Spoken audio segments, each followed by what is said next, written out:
जी आप आइए आइए। हरि ओम।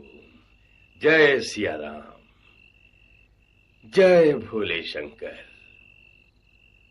कहिए, नमाज हो गई? जी हाँ, अल्लाह से यही दुआ मांग कर आया हूँ कि जागीरदार साहब के घर से मुसीबतें दूर फरमाए और किसी शरीफ घराने में उनकी बच्ची का रिश्ता करवा दे। मैं भी यही प्रार्थना करता हूँ।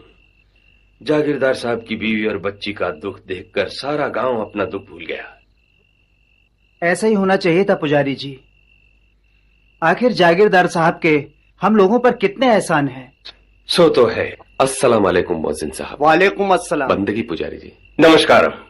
अगर आप लोगों की इजाजत हो तो मैं यहाँ बैठ सकता हूँ? बैठिए। बैठिए।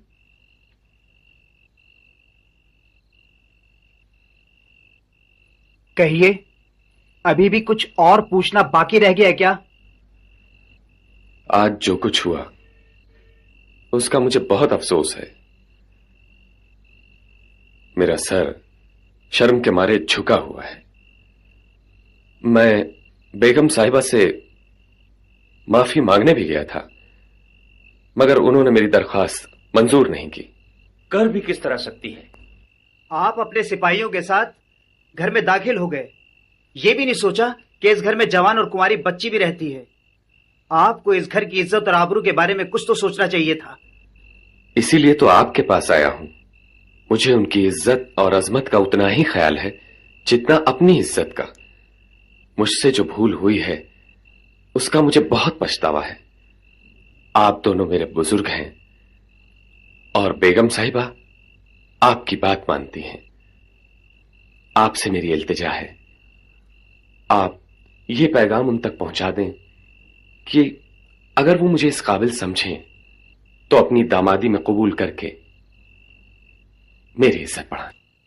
मुअज्जिन साहब, लगता है आपकी दुआएं कबूल हो गई हैं। नेक काम में देर नहीं होनी चाहिए। या अल्लाह, तेरा लाख लाख शुक्र है। अगर आप सच्चे दिल से चाहते हैं तो जरूर हम लोग ये पैगाम बेगम साहिबा तक पहुंचा देंगे। बहुत बहुत शुक्रिया। मुझे आप दोनों से यही उम्मीद थी। आइए, आप लोग तशरीफ रखिए। मैं अभी बेगम साहिबा को जाकर खबर करती हूँ।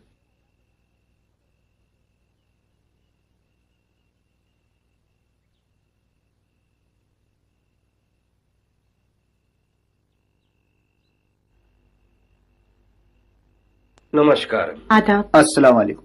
वालेकुम सलाम। भगवान की कृपा से आज तक आपकी ड्योढ़ी से कोई खाली हाथ नहीं लौटा है। इसी उम्मीद पर यह ब्राह्मण भी कुछ मांगने आया है। हमारा कल और आज दोनों आपके सामने हैं, इसलिए हम समझते हैं कि आप ऐसा कुछ नहीं कहेंगे जो हमारे बस में ना हो। बेशक आपके बस में है। हम दोनों फौजदार साहब के बारे में कुछ कहने आए हैं। हम उन्हें जवाब दे चुके हैं। हम उनके फर्ज के लिए नहीं, उनकी जात के बारे में कुछ कहना चाहते हैं। कहिए। फौजदार साहब बहुत शरीफ आदमी हैं। हाँ, कल हमें उनकी शराफत का एहसास हो चुका है। जी हाँ, कल कब्रिस्तान में उन्हें अपने किए पे जो पछतावा हुआ है वो उनकी आत्मा की आवाज थी। ये सच कह रहे हैं।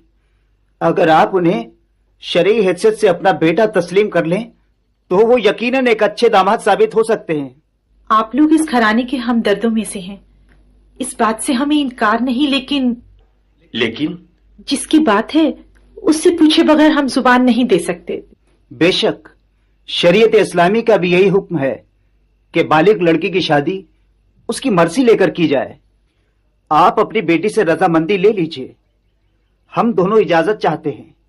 अस्सलाम वालेकुम। नमस्कार।